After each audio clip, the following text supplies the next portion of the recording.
बच्चों सुप्रभात। आज हम हिंदी का पाठ पढ़ने जा रहे हैं। मैं बता रही हूँ कि लाख की चूड़ियाँ, ये अपना सेकंड पार्ट है। पहले आप मेरे वीडियो बंद करके इस पाठ को पढ़ें और समझें। उसके बाद फिर से आप वीडियो ऑन करके अब मैं जो समझा रही हूँ उसको सुनें, तब ये पाठ बहुत ही अच्छे से आपका तैयार हो जाएगा। जैसे अपन कक्षा लेते हैं ना, वैसे तो ये पाठ नहीं हो पाएगा क्योंकि बड़ा भी है, मैं सारा नहीं पढ़ पाऊँगी। इसलिए पहले आप पढ़ लें, ठीक है? ओके। अब आपने ये पाठ पढ़ लिया होगा, मुझे पूरी आशा है आपने अच्छे से पढ़ा होगा और आप इसको समझ भी गए होंगे। अब आप मेरी सुने। इस पाठ में आपने समझा होगा कि एक बदलू नाम का आदमी था जो लाख की चूड़ियाँ बनाता था। वहाँ पर उस बदलू के पास एक लड़का जिसका नाम है जनार्दन, जो इस पाठ का रचयिता है, कामतानाथ। कौन है? कामतानाथ। वो वहाँ आया करते थे। उनको बदलू के पास जाना बहुत अच्छा लगता था क्योंकि बदलू उनको सुंदर सुंदर लाख की गोलियाँ बनाकर देता था जो बहुत ही अच्छी होती थी। बदलू को सारे गांव के लोग काका कहते थे। तो उस रचयिता के, कामतानाथ कवि के, लेखक के बदलू मामा लगते थे, लेकिन फिर भी वो काका कहता था। क्यों कहता था? क्योंकि पूरा गांव ही बदलू को बदलू काका कहा करता था। इसलिए लेखक भी बदलू को मामा न कहकर बदलू काका कहता था। उनके सामने एक नीम का पेड़ था जहाँ बदलू अपना काम करता था। एक उनके पलंग, खटिया कहते हैं, पलंग नहीं कहेंगे, खटिया लगी रहती थी, वहाँ उसके हुक्का लगा रहता था। कभी वो काम करता, जब उसको काम की इच्छा नहीं होती तो वह हुक्का पीने लग जाता था। और पास में ही लाख को पिघलाने की एक भट्टी लगी हुई थी। कुछ वहाँ पर लकड़ी की मुंगेरियाँ रखी रहती थी। मुंगेरियाँ जानते हो किसे कहते हैं? आपने कभी देखा हो तो चूड़ी बनाने के लिए ऐसे लकड़ी के बड़े बड़े पाइप होते हैं जो नीचे से सकड़े और ऊपर से मोटे होते हैं। उसमें चूड़ी को फंसाया जाता है, पतली की जाती है, उनको गोल गोल किया जाता है, चिकना किया जाता है। उसी से चूड़ी की शेप बनती है, आकार चूड़ी का उसी से आता है। उसको क्या कहते हैं? मुंगेरी। क्या कहते हैं? मुंगेरी। इस तरह से वह एक चूड़ी को उसमें रहता और बहुत ही सुंदर चूड़ियाँ तैयार करता रहता था। जब भी लेखक वहाँ आता था तो बदलू काका उसके लिए भी एक पलंग वहाँ पर रख देते थे और वह चूड़ी बनाता रहता और लेखक उसको देखता रहता। रोज़ ही इस तरह से चुपचाप वो उस बेलनों को चलाना, मुंगेरियों को चलाना, इस तरह से देखता रहता था। ये उसका पैतृक पेशा था, यानी कि उसके बाप दादा भी यही काम करते थे और वो बहुत ही सुंदर चूड़ी बनाता था। लेकिन देखो, वो चूड़ी बनाता था लेकिन चूड़ी के पैसे नहीं लेता था। वो उस समय क्या था, पैसे लेने का रिवाज नहीं था। आपने भी देखा होगा कि आज भी गांव में सब्जी वाले या कोई आता है तो उसको धान या अनाज के बदले चीज़ ली जाती है। तो उस समय भी वस्तु विनिमय प्रणाली थी, यानी कि लाख की चूड़ी ली और उसके बदले में अनाज या धान या कोई भी ऐसी चीज़ दी जाती थी। तो बदलू भी अपनी लाख की चूड़ियों के बदले में वस्तु विनिमय प्रणाली यानी कि अनाज लिया करता था। वैसे तो वो बहुत अच्छा था, कुछ भी है ना, बुरा नहीं मानता था, कोई उसको कितना भी देता है। लेकिन यदि किसी के घर शादी होती तो वह पूरी चूड़ियों की कसर निकाल लेता था। उस दिन वह बिल्कुल नहीं मानता था और अपनी मुंह मांगी चीज़ लेता था। जैसे उसको है ना, अनाज भी मिलता था, कपड़े भी मिलते थे, उसके लिए पगड़ी भी मिलती थी, साफा भी मिलता था और तो और उसको पैसे भी दिए जाते थे। यानी कि संसार में बदलू को और किसी चीज़ का नहीं था, लेकिन शादी के समय वो अपनी मुंह मांगी रकम लिया करता था।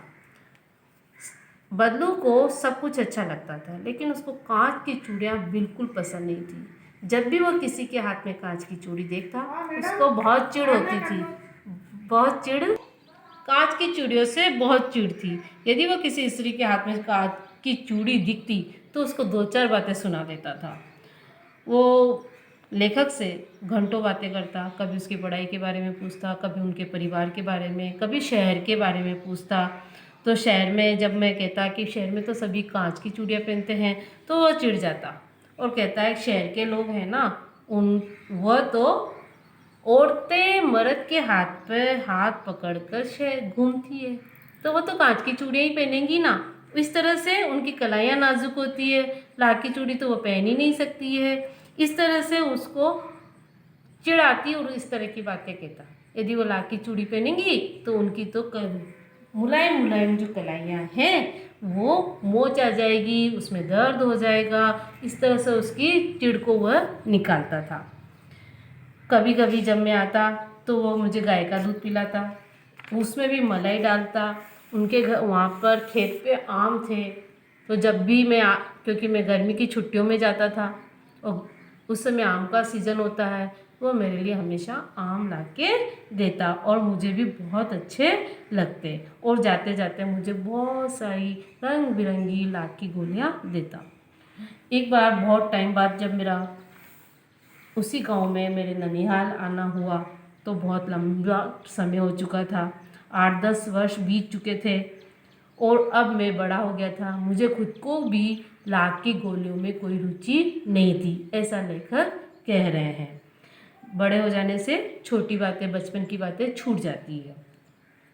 जब मैं वहाँ आया तो वहाँ पर मेरी मामा की एक लड़की जो दौड़ते दौड़ते फिसल कर गिर गई, तो उसने कांच की चूड़ी पहनी हुई थी। कांच की चूड़ी उसकी कलाई में चुभ गई और खून बहने लगा। इस बात से मुझे बदलू काका की बात याद आ गई कि कांच की चूड़ियों से नुकसान होता है और मेरे से रहा नहीं गया। मैं बदलू काका के घर चला गया। वहाँ जाके देखता हूँ तो बदलू काका एक खाट पे लेटे हुए थे। मैंने जैसे ही उनसे नमस्ते किया, वो उठे लेकिन मुझे नहीं पहचान पाए। जब लेखक ने कहा जब लेखक ने कहा जब लेखक ने कहा कि मैं वही हूँ काका जो आपसे रंग बिरंगी लाख की गोलियाँ लेता था, तब उनके धीरे धीरे उनकी याद में आया और फिर बोले आओ लल्ला बैठो, और उनको याद आ गया। इतने में चारपाई पे कि इधर बहुत दिनों से नहीं आना हो रहा है, तो आपकी मचिया कहाँ गई काका, आपकी भट्टी कहाँ गई, ये सब चीज़ें कहाँ गई। तो उसने कहा कि आजकल मैंने ये काम छोड़ दिया है। तो जनार्दन ने पूछा कि क्यों छोड़ दिया काका, कि आजकल इसका प्रचलन नहीं रहा है, अब सब काम मशीनों से होने लग गए हैं और कांच की चूड़ियाँ बहुत सुंदर भी होती है, लोगों को वही अच्छी लगती है। लाख की चूड़ियों में उतनी सुंदरता नहीं होती है। यदि बनती भी है लाख की चूड़ियाँ तो अब मशीनों से बनने लग गई है, इसलिए मेरा ये काम अब बंद हो गया है। कांच बड़ा, लेकिन काका, जनार्दन कहते हैं, लेखक कहते हैं कि बहुत खतरनाक होता है काका ये तो कांच तो। देखो मेरी मामा की लड़की की आज लगी और उसके कांच की चूड़ी से लगने से खून बहने लगा, तो उनको हंसी आई और वो खांसने लगे। खांसते खांसते उनको इतनी खांसी चली तो मुझे लगा उनको दमा हो गया है, टीबी हो गया है। लेकिन काका बोले कि नहीं, मुझे टीबी नहीं है, मुझे तो वैसे ही खांसी आ रही है, 5-10-15 दिन में ये ठीक हो जाएगी। और उन्होंने अपने स्वास्थ्य को छिपा लिया। तो जब वो ये कह रहे थे कि ये मशीन का युग है, तो उनके अंदर एक पीड़ा थी। बताओ क्या पीड़ा थी बच्चों? क्योंकि आजकल सब काम मशीनों से होने लगा, तो जो अपने कुटीर उद्योग धंधे, छोटे छोटे जो धंधे होते थे, वो लोगों के चौपट हो गए, क्योंकि मशीनें जल्दी काम करती है, बहुत सारा बना देती है और कारीगर जो है वो कम काम करते हैं और कम चीज़ बना पाते हैं। इससे उस चीज़ों की क्या होता है, मूल्य बढ़ जाता है, उनकी कीमत बढ़ जाती है। अब जब कीमत बढ़ जाएगी तो वही चीज़ यदि सस्ती मिलेगी तो लोग कौन सी लेंगे, सस्ती लेंगे ना। तो इसलिए उनकी चीज़ों को वो ले नहीं पाते हैं। ये पीड़ा उनके बदलू काका के मन में थी। तब मैंने पूछा अब आम की फसल कैसी है? अरे लल्ला, आपने तो बहुत ही अच्छा याद दिलाया, मेरे यहीं पर आम रखे हैं। फिर उसने आम मंगाया अपनी बेटी से जिसका नाम था रज्जू, और उसने जब 1-2 आम दिए तो उस लेखक ने कहा कि मुझे इतने आम नहीं। अरे हाँ बेटा, तुम शहरी हो ना, मैं तुम्हारे जैसा था ना, तब मैं है ना तुम्हारे से तो 3 गुना आम खा जाता था, 4 गुना आम खा जाता, लेकिन तुम शहरी लोग ज़्यादा खा नहीं पाते हो। तब वो अपनी बेटी रज्जो से उसने कहा कि लल्ला के लिए 2-4 अच्छे अच्छे आम लाओ और इनको टोकरी में लेके दे दो। और इस तरह से जब उनकी लड़की रज्जो आई तो उसके बहुत ही सुंदर लाख की चूड़ियाँ पहने हुई थी। तब मैंने उसको कहा और कि ये जोड़ा किसने बनाया? तो बदलू काका कहते हैं ये मैंने ही बनाया था, ये मैंने जमींदार की बेटी के विवाह पर बनाया था, लेकिन वो इस जोड़े के केवल मुझे 10 पैसे दे रहे थे और मुझे मना कर दिया कि जाओ शहर से ले आओ, और ये जोड़ा मैंने अपनी बेटी को पहना दिया। तब मेरे को लेखक को बहुत खुशी हुई कि उसने अपने आप को मरने नहीं दिया, यानी कि अपनी कला को जिंदा रखा और अपने आत्मसम्मान को भी उसने जिंदा रखा। और इस तरह से कांच की चूड़ियों की तरह लाख की चूड़ियाँ आसानी से नहीं टूट पाई, यानी इसका आत्मसम्मान नहीं टूट पाया। देखो बच्चों, मैं इसमें बताऊं, इस पूरी कहानी का एक ही सार है कि आज के समय में मशीनी युग होने से छोटे मोटे जो धंधे थे, जो कारीगरी थी, जो कलाएं थी, अब वो विलुप्त होती जा रही है, खत्म होती जा रही है, ऐसे कारीगर खत्म होते जा रहे हैं। तो इस कहानी से यह है कि हमें ऐसी कलाओं को प्रोत्साहन देना चाहिए, सरकार को भी इन कलाओं को प्रोत्साहन देना चाहिए।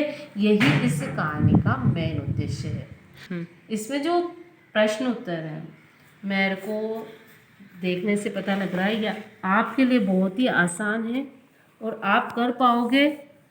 और भाविका ने एक बात कही थी, मैं आपको बता दूं कि यह YouTube पे सभी आपको गृह कार्य मिल रहा है।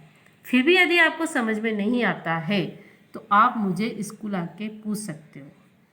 नीरू और जोगी बस्ती जिन्होंने अभी तक पहले पार्ट का होमवर्क चेक नहीं कराया है, वो होमवर्क करके चेक करा लें। और यदि इस पार्ट में भी लाख की आपको चूड़ियाँ ये होती है। इस पार्ट में भी आपको कुछ समझ में नहीं आया हो तो मुझे स्कूल आके पूछ ले।